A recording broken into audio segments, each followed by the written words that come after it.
Our second reading comes from the 13th chapter of the Gospel of Mark.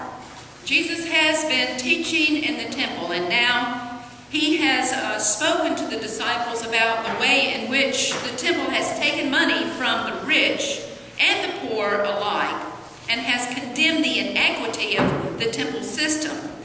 Now he and his disciples are leaving the temple, and they look back as they have climbed the Mount of Olives, and they look back over the beautiful vista, and they are admiring the temple that the ruthless King Herod had built, and become awestruck with the largeness and the hugeness of that structure. Jesus then begins a discourse about the end times, which scholars call this discourse the little apocalypse. As Jesus came out of the temple, one of his disciples said to him, "Look, teacher, what large stones and what large buildings." Then Jesus asked him, "Do you see these great buildings? Not one stone will be left here upon another. All will be thrown down." And when he was sitting on the Mount of Olives, opposite the temple, Peter, James, and John, and Andrew asked him privately, "Tell us, when will this be? And when will be the signs that all these things are about to become accomplished?" Then Jesus began to say to them, "Beware that no one leads you astray. Many will come in my name and say, 'I am he,' and they will lead many astray. When you hear of wars and rumors of wars, do not be alarmed. This must take place, but the end is still to come. For nation will rise against nation, and kingdom against kingdom. There will be earthquakes in various places, and there will be famines. This is but the beginning of the birth pangs." This is the word of the Lord. Thanks be to God. Well, I have to admit that this particular text is not one of my favorites, but it is in the lectionary, and even though I have never preached on it, I thought it was time that I needed to get past all of the rapture jokes and look serious into these teachings from Jesus. Jesus has predicted the destruction of the temple. And for that, I imagine that the disciples must have sensed that that would have been the end of their world, and so they were shocked. Not a lot has changed, though, in the past 2,000 years when it comes to the human imagination. We're still fascinated with the prophecies and predictions about the end of the world. Movies like Planet of the Apes, books like the Left Behind series, books about how to get ahead when you're left behind have been published, and bumper stickers abound that ask questions like, "Can I have your car when you are raised up in the rapture?" All of these, I think, point to the anxieties of contemplating the end times. There's even the Mayan calendar prediction that the world is coming to the end in 2012, which all kinds of websites have been set up about that. But of course, if you consider the problems in today's world, one might easily go to the book of Revelations and just check out to see if the conditions are right, if the time is now. Jesus talks about wars and rumors of wars. Well, certainly, this Middle East conflict has been going on forever. We've had the war in Iraq and now the war in Afghanistan. We hear about unemployment still on the rise. The scandals of Wall Street have affected those people on Main Street. Our political system seems more hyper-partisan than ever, which makes the American people seem also very divided.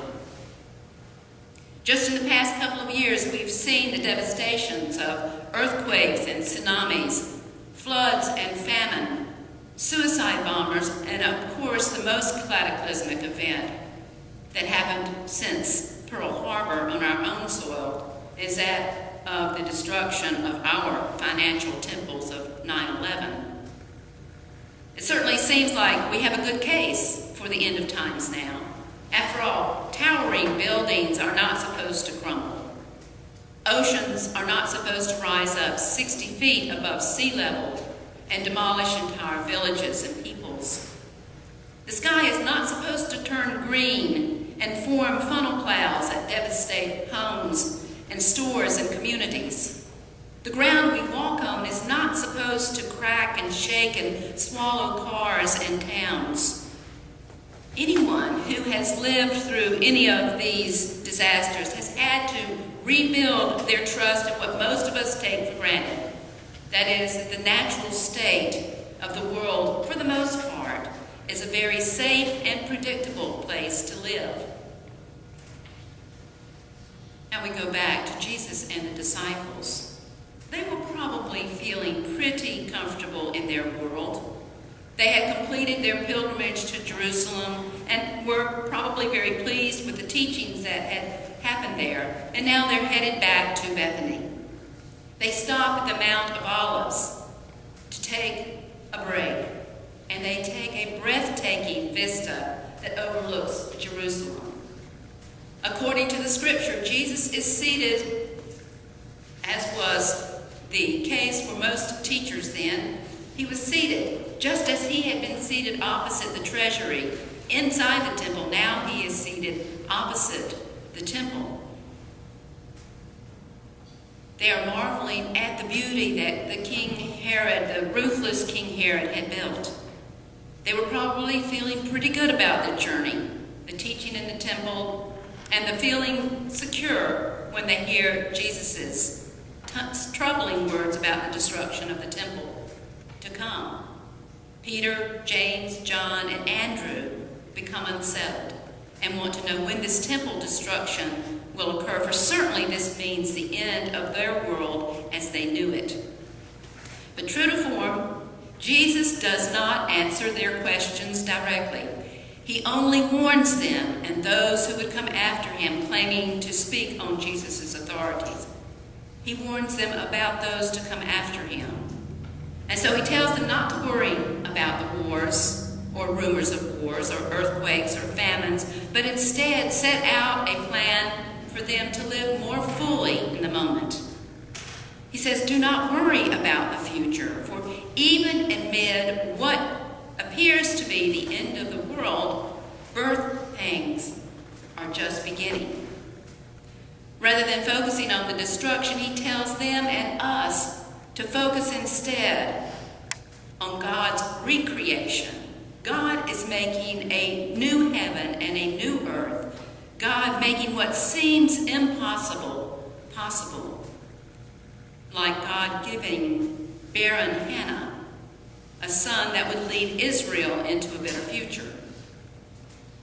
But maybe the disciples are asking the wrong question in the first place, which means perhaps we too are asking the wrong question about this particular passage, about the end of time. Barbara Rossing has suggested that we should do something different with these apocalyptic visions. She said when God acts in the Bible, as Jesus announced, it is most of all to bring healing to creation, to bring healing to outcasts, recovering the sight of the blind, to set at liberty those who are oppressed, to share abundant life with us and restore us to joy. This is how the Bible comes to life in our world, not as a literalistic script for the end times violence and disasters, but as a river of hope, life flowing through our world and touching our lives.